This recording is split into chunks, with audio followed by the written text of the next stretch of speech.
Our essential question for this unit is what factors influence conflict, past and present?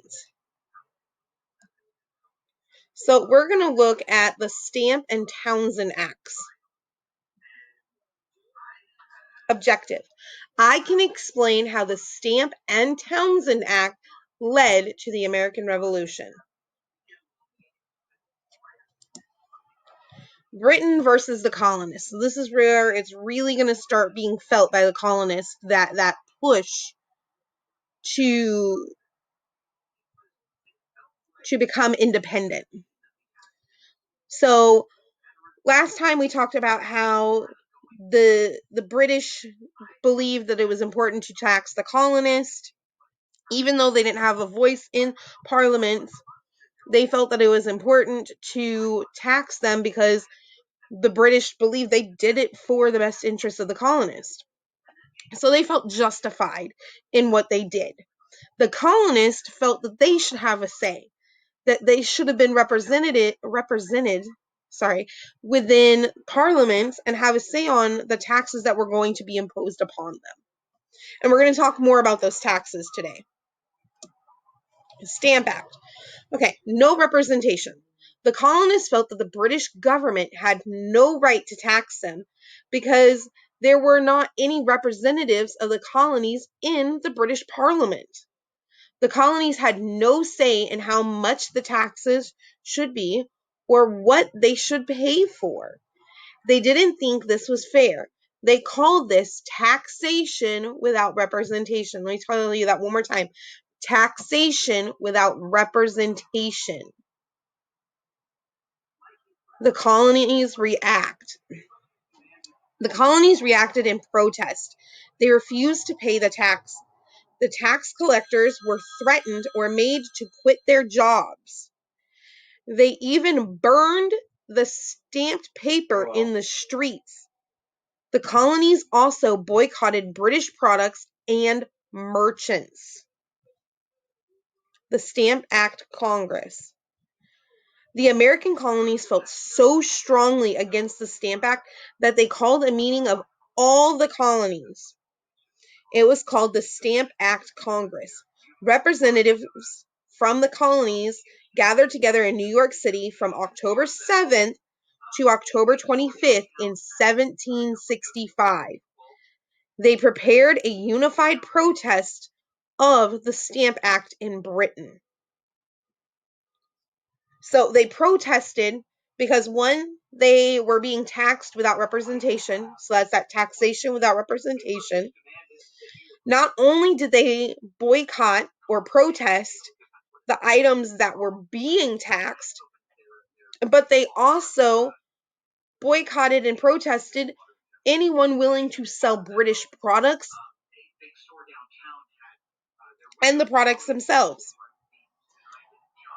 Then they went as far as to create a Congress to figure out how to further protest the Stamp Acts coming in from Britain. And you have to understand, at this point in time, this is all illegal. So they're really acting outside of the realms of the law.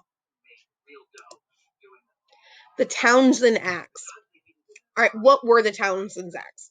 The Townshend Acts were a series of laws passed by the British government on the American colonies in 1767. All right, so these are a group or a series of laws passed by the British government on the American colonies in 1767. They placed new taxes and took away some freedoms from the colonists, including the following. 1. New taxes on imports of paper, paint, lead, glass, tea. Let me say that one more time. It put new taxes on paper, paint, lead, glass, and tea. It established an American Customs Board in Boston to collect taxes. Set up new courts in America to prosecute smugglers. So anyone willing to move paper and paint and lead and glass and tea across colony borders without proper stamping. Set up new court. Oh, we already talked about that. Gave British officials the right to search colonist homes and businesses. A British official could walk into their home without any disregard to what they were doing. If they were sitting down to dinner, a British official could walk in and say, well, we have a suspicion that you might have something you shouldn't. And they did. How did they get their name? The acts were introduced to the British Parliament by Charles Townshend. Why did the British make these laws? The British wanted to get the colonies to pay for themselves. The Townshend Acts were specifically to pay for the salaries of officials such as governors and judges.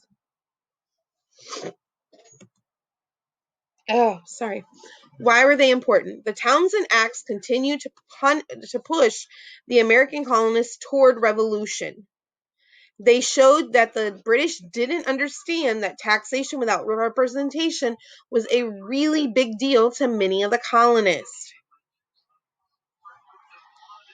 Why were the American colonists so upset? The American colonies were not allowed any representatives in the British Parliament.